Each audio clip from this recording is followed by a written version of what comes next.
Alors suite de la vidéo sur la grossesse, équilibrer ses hormones, etc.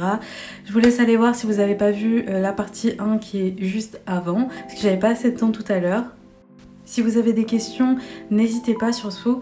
Et peut-être qu'à l'occasion, je ferai un live pour qu'on discute ensemble, parce que ça peut être intéressant. Donc on était cette fois au 5e point. Donc 5e point qui moi je pense m'ont aidé, c'est des compléments alimentaires, notamment la vitamine D, la vitamine C liposomale. Ensuite il y en a d'autres comme les probiotiques, mais ça serait un petit peu long de vous expliquer un petit peu tout ça. Alors peut-être que je ferai, si ça vous intéresse, une vidéo que sur les compléments alimentaires, parce que c'est assez complexe dans le sens où on n'a pas tous besoin des mêmes choses, etc. C'est pour ça que je vous encourage à aller voir un praticien naturopathe si ça peut vous aider ou si ça vous correspond.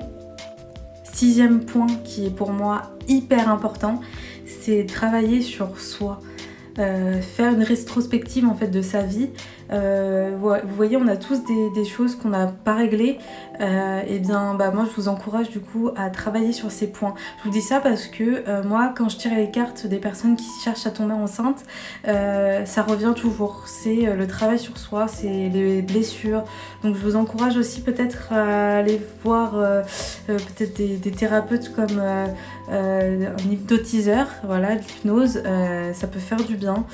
Après, il faut trouver un bon praticien, c'est pas évident, mais plein de choses comme ça. Et après, vous n'êtes pas obligé de voir un thérapeute, hein, vous pouvez vous aider vous-même, mais c'est un point, je pense, hyper important, vraiment. Et 7e point, c'est demander à l'univers. Un peu comme je vous ai dit tout à l'heure, de mettre la main sur votre ventre et d'imaginer que vous êtes enceinte. Là, ça va être d'imaginer votre futur enfant, un moment joyeux avec votre futur enfant. Voilà, c'est important. Ça va vous faire attirer vers vous ce que vous souhaitez. Et là, c'est d'avoir un enfant, tomber enceinte.